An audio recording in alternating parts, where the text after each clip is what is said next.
r/Nosleep. Posted by you/thatonecityinchina. My fried chicken loving demon roommate is back in town from his trial in hell, but he isn't here for a vacation. He's back because someone, or something, is trying to kill me. Part 1.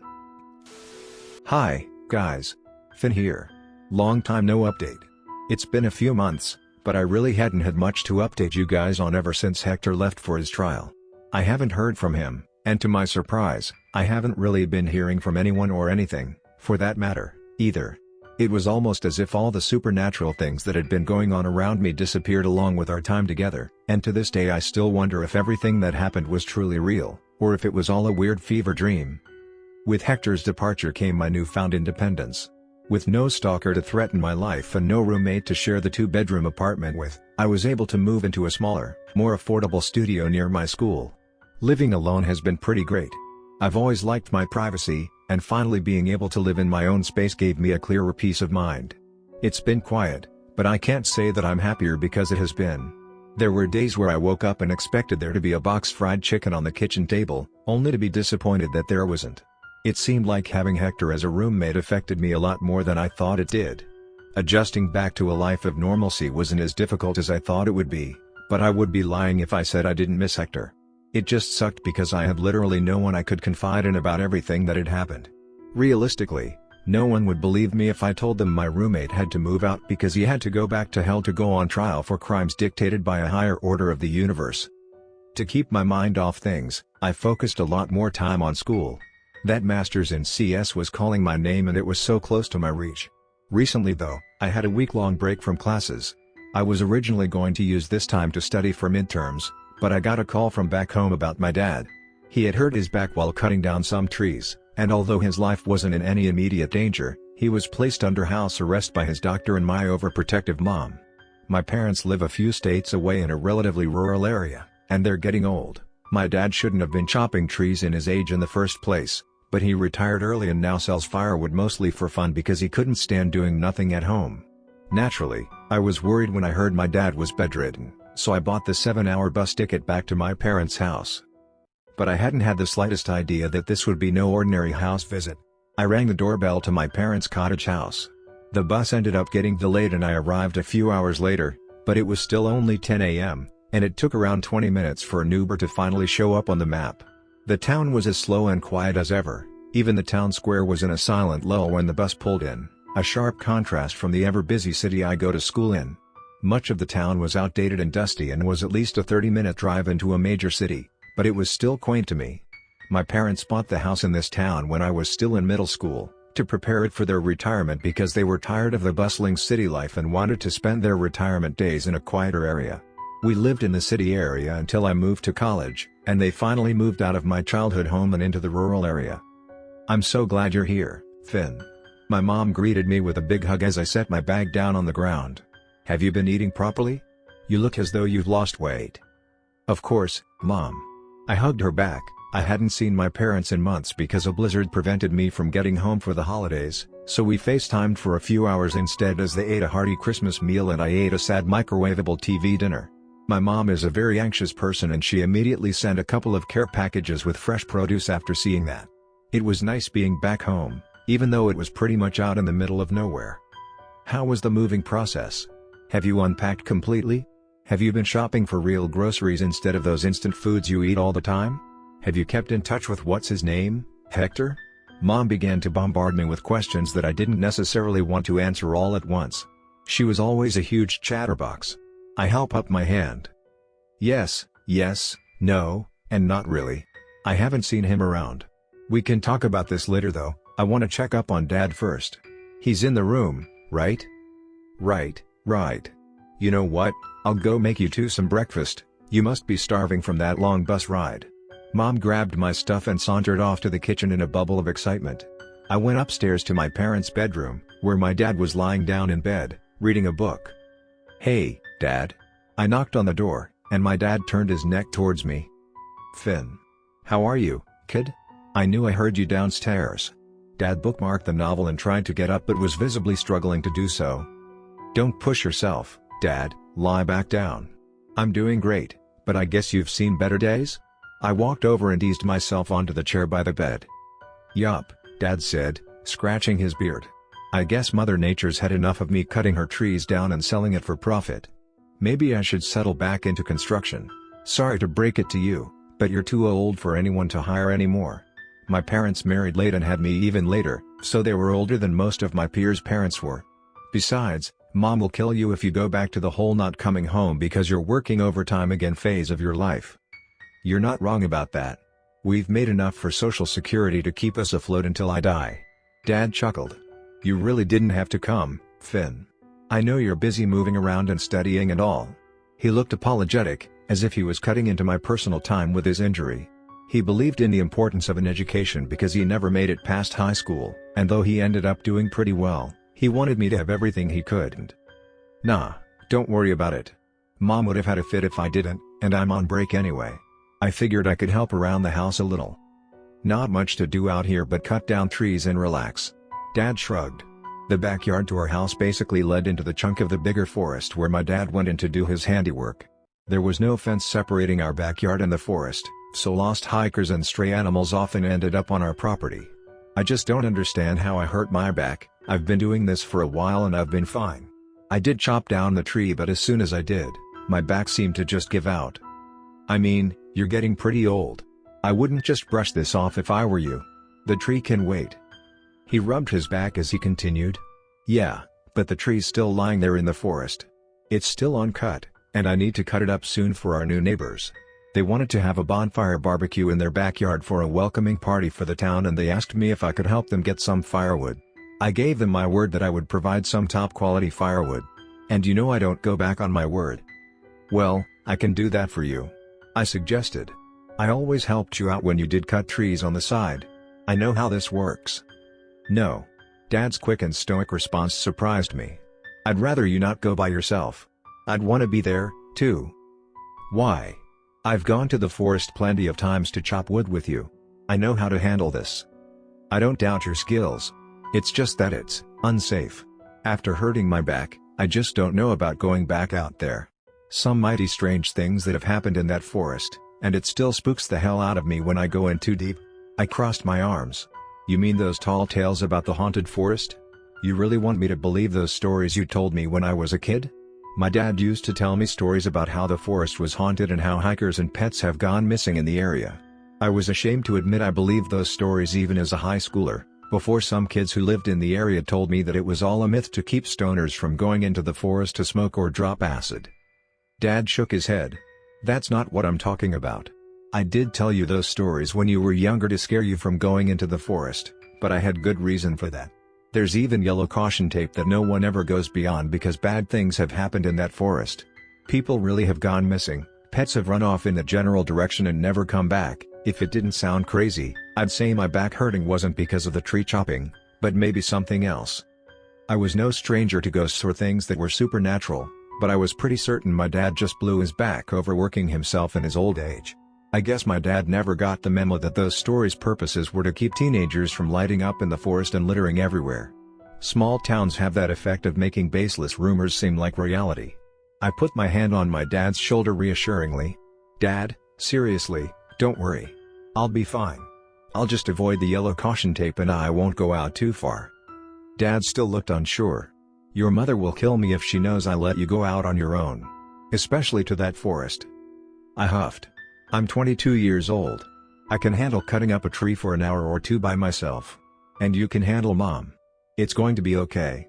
You're overthinking this. Dad coughed and leaned back into his bed, knowing he wouldn't win this argument. All right, if you insist. Just be careful out there. I really have been getting strange vibes from that forest. After breakfast, I bundled up, grabbed the axe and my dad's map, and trekked into the forest before my mom noticed I was gone. I hadn't chopped down trees since I was in high school, so holding an axe felt both foreign and familiar at the same time. I also never really went into this forest by myself. I always went with my dad, who knew his way around the area. This time, my dad gave me a piece of paper with general instructions of how to get to the area, and around 20 minutes into the forest, I finally arrived at the unfinished job. The tree was cut down, but was barely hanging onto the cross-section where my dad cut it, which meant I had to finish separating the tree from its base before I could chop it into smaller pieces. The first thing that struck me as odd was the ring of mushrooms blatantly surrounding the fallen tree, a fairy ring. I'd always heard about these in books and folktales, but this was the first time I saw one in real life, and it was a big one at that. It was pretty neat, and I pulled out my phone quickly to snap a picture of it before getting to work. The second thing that struck me was that the grass inside the ring seemed to be dead. In fact, everything inside the ring was dead. In this particular forest, people are allowed to cut down already dead trees for firewood with a ranger's permit, and it looked like my dad just happened to stumble upon this dead tree in his search for trees he was allowed to cut down. And that really should have been enough to set off warning flares in my brain, but I guess I was too accustomed to living a normal life to be concerned with whether or not the fairy ring was a tip-off to what would happen to me. As soon as I stepped into the ring, a cool breeze came over me and I shivered despite wearing a thick jacket. This was surprising, as it was a cold day, but there was little to no wind when I walked to the area. I brushed it off as a coincidence and brought my axe up to start chopping. But before I could swing, I heard a low groan in the distance. I paused, turned around, and scanned the area. There was no one else in the area but me, and even though my dad's map instructed me to go off the beaten path a little, it wasn't too far off from the main pathway. I tried brushing the feeling off again and turned back to the tree, bringing my axe up, when I heard the groan again, this time in a higher pitch than the last one. I lowered my axe again. Was there someone else with me? I didn't have much time to ponder. A strong breeze rushed across the forest again and I squeezed my eyes shut to try and avoid the dust flying up from the ground. I rubbed my eyes to assuage the unpleasant feeling of having dust particles in them. But when I opened my eyes, I wasn't exactly where I was standing a few seconds ago. It was as if someone had turned the lights off in the forest in the blink of an eye, and the change was all too quick and sudden. It was pretty bright when I walked in, as it was still afternoon, and there was absolutely no reason for the sky to have skipped to darkness in a matter of seconds. The thick branches of the trees covered much of the sky, blocking any illumination the moon or stars could have given if the reason for the darkness was even due to nightfall at all. Something told me that this wasn't a freak solar eclipse, either. I could barely see anything around me. I gulped and pulled out my phone, turning on my flashlight. The tree I was about to chop was still there, and the forest seemed to structurally be the same as it was when it was light, but I couldn't see the fairy ring around the tree anymore. This was extremely strange, yet all too familiar. The rush of encountering supernatural situations came back almost suddenly. Along with the rush came fear. Whenever I ran into something of this nature, Hector was always there. But this time, I was alone, and I had no demon roommate to rely on to protect me. I had to fend for myself this time, even though he wasn't here to support me. I turned in a circle slowly, trying to make sense of my surroundings. I really wish I hadn't. Halfway through my scanning, my flashlight landed on a grotesque-looking creature staring back at me. I couldn't describe it as anything but wrong. What got me shook was the face of the creature. It did somewhat resemble the face of a woman's, if the woman was photoshopped badly. The eyes were too big for the face, and there was no iris or pupil to be seen, just white eyes. The chin was too pointy to be a human's. Its hairline was non-existent, and it had a few strands of hair sticking out from its oversized scalp. The mouth was set in a deep V shape which stretched across her face, giving her an unsettling Glasgow-like smile. The rest of her body resembled a strange tree trunk, with various legs composed of different animal limbs jutting out from the sides. From the trunk-like body protruded wart-like lesions, which upon closer inspection had the faintest hints of human and animal faces. It opened its V-shaped mouth, revealing a sharp set of teeth, and let out an inhuman groan, which sounded like it was coming from many different voices at once. It was a strange mixture of a howl, a bark, a chirp, and a low moan from both a man and a woman. Fuck. I almost dropped my phone and axe, but I composed myself enough to immediately begin running in the opposite direction. I didn't look back, but I could tell the creature was following close by from the rustling of the leaves. It was tough running with a phone in one hand and a 10-pound axe, but the feeling of impending doom from a creature running after me motivated me to continue on. Visibility was low, and I couldn't see 5 feet in front of me, even with my flashlight. This led to me slipping on loose ground and tumbling down into a small ditch that sloped into about 6 feet worth of a sinkhole. I was lucky I hadn't landed on my axe. I grabbed my phone and held it close to my chest and kept myself from yelling out in pain, even though the tumble really took the wind out of my lungs. A few seconds later, the creature stopped just short of the loose ground I had fallen off. But instead of jumping into the ditch and mauling my face off, it seemed confused as it tapped its legs on the ground and spun in bizarre circles. Even though my flashlight was shining in its face, it didn't seem to notice me on the higher ground it was in. The spider-like appearance of the creature and the lack of a reaction to the light got me thinking maybe the creature couldn't see. Maybe, like an actual spider, it was only able to sense vibrations in the ground and locate me in that way, and when I fell off into the ditch, it lost me. I wasn't about to test my theory by making any noise, so I waited until the creature sauntered off into the distance before I let out a quiet sigh of relief. I didn't feel any searing pain, so I took that as a sign that nothing was broken or permanently damaged for that matter. But the question still remained, how would I get out of here? I needed to calm down and rationalize this. I was breathing too heavily from lack of exercise and the initial shock of seeing the creature. At one point in my life, I was relatively desensitized to seeing things I normally would have never seen, but it had been months since Hector's departure and I hadn't encountered anything supernatural in that time. This was too much to take in all at once. I heard the creature still shuffling around and groaning in the distance, so I wasn't in the clear just yet. I tried to keep myself as silent as possible as I gripped the axe in my hand, my knuckles turning white. I didn't know if it would have any effect if I were to swing at the creature, but it was still better than being armed with nothing. But I wasn't going to actively climb out of the ditch. I didn't want to get caught up in the creature's path. It seemed to be on a mission to find me, and I didn't want to be found. Just then, I heard a sharp bang in the distance that I could only characterize as a gunshot. It was loud and resonated throughout the forest enough to grab the creature's attention. The creature continued to groan and scampered off quickly into the direction of the gunshot. After a few seconds, I slowly shuffled into a crouching position as quietly as I could. It seemed like I wasn't alone in this dark forest, but that gunshot probably bought me some time. I had no time to worry about whoever or whatever was also in this strange place with me. My immediate concern was getting away from the spider-like creature, and I would deal with the gunshot later. I was able to crawl up the slope of the sinkhole enough to scan the premises when I heard something heavy land in the ditch behind me. And it was quickly crossing the distance between us. I immediately braced myself. I wasn't sure if what landed behind me was the creature or not because I thought for certain it had gone off into the distance to find the source of the gunshot, but I wasn't taking any chances. Instinctively, I gripped my axe and swung around with all the force that physics would allow me, squeezed my eyes shut, clenched my teeth, and buried it into whatever had landed behind me. Are you fucking kidding me? That voice was ever too familiar for me to not recognize who it was. My eyes shot open and I gasped. Standing in his dark-circled, messy-haired glory, Hector looked more irritated than in pain as blood gushed from the area where my axe was buried. "Shit, Hector?" I exclaimed, completely taken aback by his presence. This didn't feel real. "Is that really you? What are you? What am I?" Hector held up his hand to cut me off. "First things first, can you get your axe out of my body? It can't kill me, but it still kind of hurts." His dry sarcasm indicated that this was really happening. Hector was back. I immediately snapped to my senses and gripped the axe even harder to pull it out of his side. When I pulled on the axe, a substantial amount of blood came out with it in all of its gory detail, and I hurried to support him from the other side. He gripped his side, hissing through his teeth, and though he was still bleeding, the wound was already beginning to subside. On his hips rested an empty gun holster, confirming that he was probably the source of the gunshot that distracted the creature away from me. "I'm so sorry, I didn't know," I stammered, trying to find the right words to say. "It's fine. Couldn't have asked for a warmer welcome." Hector shrugged, seeming ill. He winced and hunched over. "God, I remember how fragile humans are." Hector groaned. "You're lucky I can't die. I'm pretty sure you hit a major organ or three. Good swing, though. Could have really killed anyone else." "What are you doing here? Aren't you supposed to be on trial?" I asked, confused.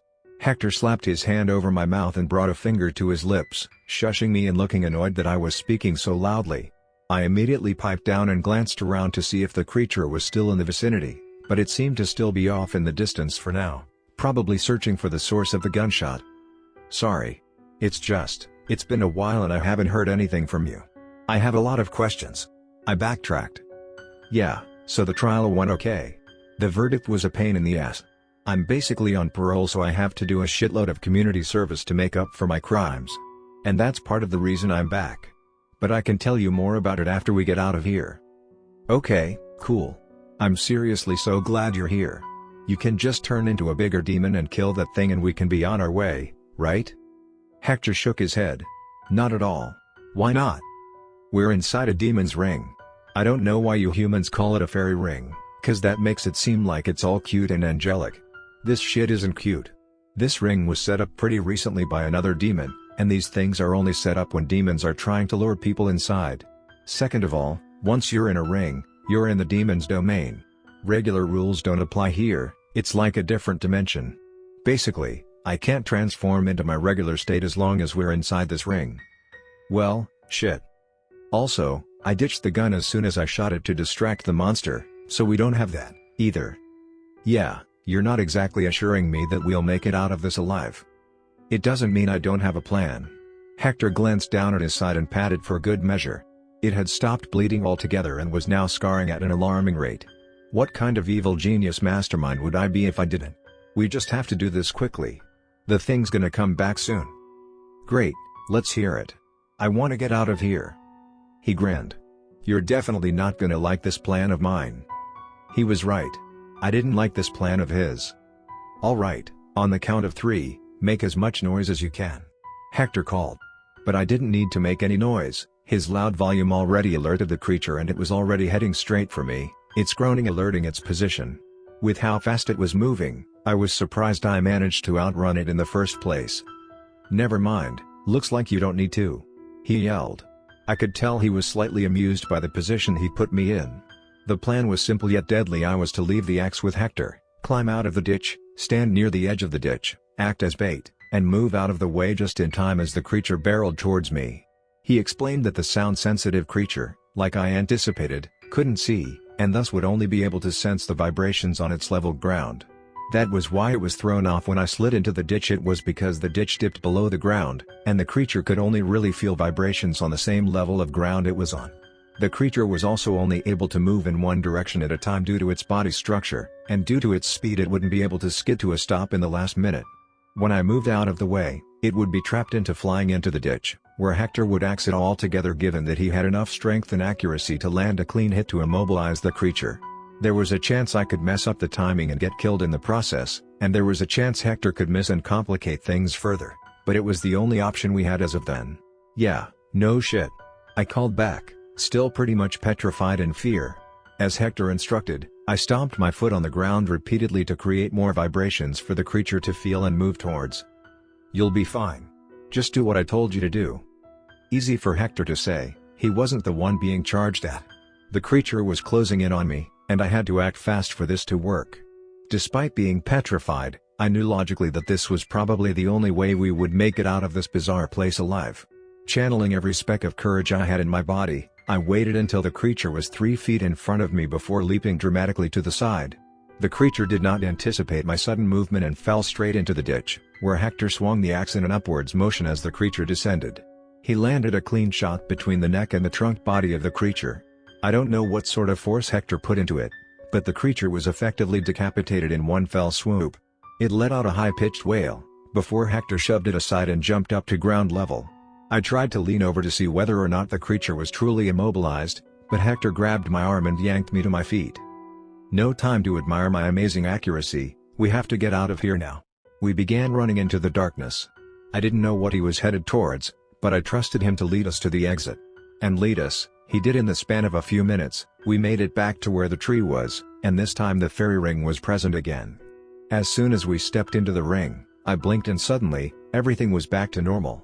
In the split second where I blinked, we were back in the forest in broad daylight. It was as if the blanket covering the sky had been lifted. Hector dragged me out of the fairy ring, and I saw that the mushrooms that composed the ring had blackened and shriveled up. As soon as we stepped out of the ring, I collapsed to my knees. I let out several deep gasps for breath. I guess I could never get used to weird things happening to me, even though they had happened pretty often in the past. In fact, this directly brought me back to the time I got stuck in that weird subway purgatory dimension and Hector came to save me. See, didn't I tell you we'd be fine? Hector said, kicking the shriveled mushrooms around before plopping down on the ground next to me. What was that? What just happened? I asked, still dazed. You stepped into a demon's ring. It's destroyed now, but it was active as all hell before. You humans call them fairy rings, but they're basically traps to transport you into a pocket dimension of sorts where you can't escape unless you destroy a fundamental part of the dimension in order to get out. That thing you saw was basically gatekeeping the area so that you couldn't find your way back to the ring to exit. It's a Frankenstein of everything that's died in this area of the forest. People, pets, you name it. Hector explained. I gulped. So those tall tales my dad was talking about weren't so tall after all. Lots of places have these creatures, especially at forests and parks where people can get lost easily. They don't mean much harm normally, but it looks like this one was specifically assigned to this place to kill you. It was probably forced to do its bidding. Assigned by who? Whoever made this ring. That's why I'm here. I need to figure out who made this ring, because whoever did is putting your life in immediate danger. Part of my parole is doing Daniel's bitch work, and he needs me to make sure that your lifespan returns to normal. He has too many humans to oversee and this was an emergency case, so they let me come out here. Hector pulled out a small book the size of a dictionary and opened it to a specific page. Let's see. If I didn't come when I did, you would have died today, in that ring, and you would have ended up being absorbed as a part of that creature. Your original lifespan is much longer than this, so seeing it tampered with alerted Daniel. But even though we made it out of that ring, your lifespan isn't lengthening by that much. At most, you have a week now. Which means there's something out here that's going to kill you, and it isn't natural causes or whatever was originally planned. The thought of being killed in a week sent a chill down my spine. I honestly didn't know what to do with that sort of information. It didn't feel like reality. But why? Why would anyone try to kill me? I don't know. Did you piss anyone off while I was gone? He asked. I shook my head vigorously. You wouldn't have seen anything out of the ordinary while I was gone, either. The only reason any creatures targeted you in the first place was because you made a contract with me, but while I was on trial that contract was temporarily voided. No demon or any other creature had any reason to approach you cause you lost your contractual value for the time period. You wouldn't taste any different without that contractual value. It's kind of like you lost the crispy, seasoned layer of the fried chicken and you're just back to being a bland, skinless drumstick. You were only tasty with the crispy layer. So that's why my life was quiet after Hector left. I wouldn't have tasted particularly great to any creatures without the contract's effects, so they had no reason to come after me, at least while he was gone. I didn't know how I felt about being compared to a drumstick, though. But one thing I do know, there's no way your dad could have walked into the ring and out in one piece, so this ring was definitely created after he hurt his back. Which, by the way, was a complete coincidence. He hurt his back cause he's old and he needs to stop cutting trees to make side cash if he doesn't want to end up in a wheelchair. But whoever set the ring up somehow knew you would come out to replace your dad in order to help him out. That's why I think whoever made this ring is specifically targeting you. That kind of prediction is hard to make without some supernatural flair. The ring was definitely formed after your dad left with his back hurting. And if whoever made this ring had enough foresight to think all of this through and plan all this out, it has to be that someone or something, once you're dead. That's really detailed. I can't believe you were able to deduce all of that. I remarked, impressed. No, I didn't come up with any of that. Daniel did. Hector looked up from the book, and I realized he was probably reading word for word what was on the pages. But I sounded pretty smart, didn't I? I rolled my eyes. So your parole sentence is to play detective, I blurted. And specifically, to save my life before the week is up. Well, pretty much. But also, it's good to be back. Hector pat my back. Hell is so boring. Trials were slow and dragged on forever. I missed being up here. Missed the fried chicken. It sure beats doing community service back in hell. Thanks for almost dying so I could come back to this world. I glared at Hector. He gingerly stopped patting my back and gave a weak grin. My life is in literal danger and you're making jokes about this? I rubbed the bridge of my nose in exasperation. I didn't expect any less from Hector, but in the wake of my potential death announcement, it would have been nice to have a more supportive person by my side rather than a demon whose sole goal was to hit all the fried chicken joints in the United States. Wrong choice of words, sorry. Don't worry, Finn. We'll figure this out, we always do. Hector rose and stretched his limbs, then gave me a hand to pull me up. But first, could we get out of here and back to civilization? I'm craving some fried chicken. My week-long visit to my parents' house ultimately turned into another series of misadventures that I had hoped to never go through again. But in a weird twisted way, I missed it. A life of normalcy wasn't difficult by any means, but it wasn't as exciting as my life with Hector was.